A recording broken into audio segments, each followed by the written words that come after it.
Hola chicos, bienvenidos al chalet que tenemos en la urbanización Las Perenchizas de Chiva.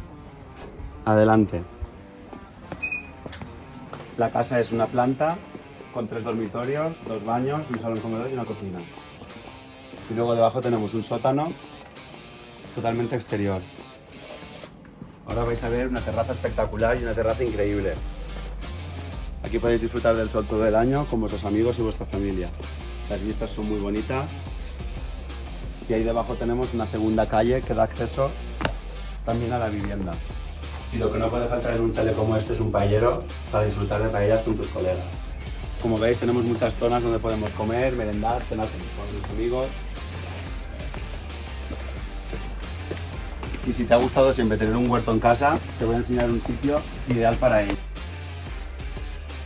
Tenemos para el huerto y poder plantarte tus tomates y tus verduras aquí, con riego automático y goteo.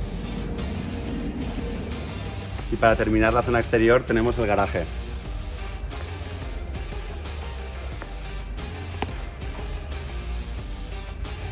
Este es el interior del chalet, chicos. Os voy a explicar un poquito, zona por zona, de qué se trata. Este es el salón comedor, como veis tiene un buen tamaño, mucha luz y unas vistas magníficas. Tiene acceso a una terraza increíble para utilizar a diario.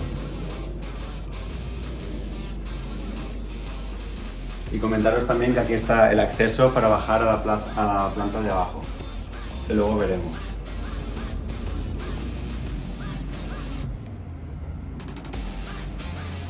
Acompañadme y os enseño también la cocina. Esta es la cocina completamente reformada.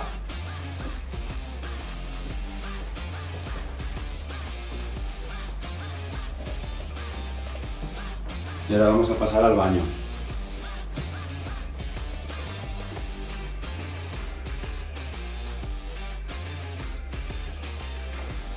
Todas tienen armario empotrado.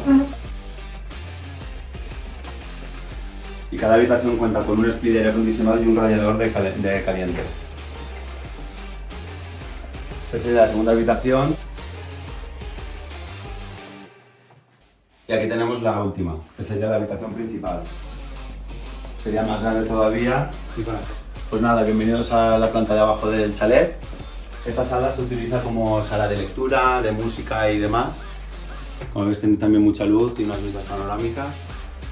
Y aquí tenemos la sala de cine. Espectacular para disfrutar con tus amigos y tu familia. Y tenemos también sala como de juegos y demás. Aquí tenemos un magnífico y enorme Scalestri. Y aquí tenemos el cuarto dormitorio del chalet con baño propio. Tenemos el dormitorio, la zona de estudio y un baño completo. Y por último en esta planta también tenemos la zona de lavandería y de trastero. Como veis tenemos un montón de espacio para almacenar